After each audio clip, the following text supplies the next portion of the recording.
The user interface in Maya 2016 has been overhauled to allow it to work efficiently with high-resolution displays. So no matter what your display, Maya will scale the icons based on the device that you have hooked up. We've also taken the time to reorganize the menu structures and group them based on tasks. So we have a menu structure for modeling, one for rigging, animation, FX, and rendering. If we look at the rigging menu structure, you'll see that we have all the things that you would need to rig a character. So your skeleton tools, your skinning tools, all the animation deformers, as well as the constraints, all live underneath the rigging menu structure. We've also changed the icons and have them color-coded based on the types of operations they perform. So all the NURBS, curves, and surfaces are one color, the polygon tools are another, and finally the FX tools are yet a third color. We've taken the time to also improve the Hypershade window, and it's now a complete LookDev environment. So I'll walk you through a few of the cool things that the LookDev environment can do inside of Maya 2016. So this is the Hypershade window, and it looks relatively similar to what we had before, except for the fact that we now have a material viewer and a property editor displayed inside of the Hypershade window. Notice that the node editor also has multiple tabs. These tabs are actually saved with your scene, and the graphs are remembered exactly the way you've laid them out. So if we click on this sand shader and look in the property editor, you'll notice that we have a view called LookDev. And this is just a simplified view of the attributes that we think that you're going to want to play around with when you're working on a blend shader. At any time, if you wanted to get back to the full list of attributes, you can just click that icon to bring that up. You can also load multiple objects in the tabs in the property view. So if I just click on these different file textures and hold down my Shift key, you can see that I've now loaded them all into that property editor, and I have very fast single-click access to get to them. So this material view is actually pretty cool. It has the ability to specify different types of geometry that you want to have those shaders assigned to. And you can also specify different types of rendering engines that you're going to use. So for this example, I might want to go ahead and switch from my hardware view to the mental ray renderer.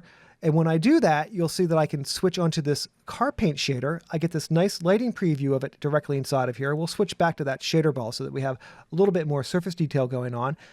And we can also change the environment this lives in. These are just image-based lighting probes, and you can actually add your own. So I'm just going to go ahead and just say interior, we'll do exterior color 1.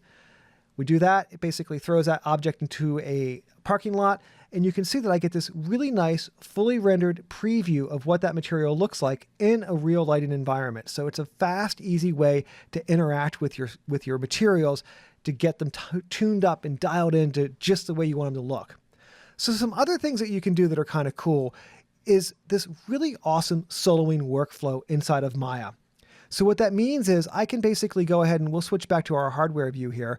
I can start to use this soloing workflow to isolate different textures or different materials and get a quick representation of what that guy looks like isolated. So if we do something like take a bump map and click the solo button, what it does inside of both the material view window and inside of the viewport is it just puts a simple white shader on there, and it allows you to very quickly see what that object's going to look like without any other shading contribution. It's just bump on white. It gives you a really quick read as to what that bump map's going to actually do. So some other things that we can do with this, obviously, we can start soloing different pieces of different texture maps. What they'll do is if it's a texture map, it's going to make it go to a flat plane view inside of the material viewer, and it's going to isolate it in your viewport without any shading contribution. So this is really great when you start to build up things that are slightly more complex. Let's say we want to take this spec map here, and I want to overdrive it a bit. So I'm going to remap this color with an HSV node. So we'll just do a remap on this guy. Just do a remap HSV. We'll grab that, we'll pipe this into there, and we're going to shove this ultimately into that spec color. But as I'm tuning this remap HSV node, I really want to see the overall effect. So I'll just click the solo button on that.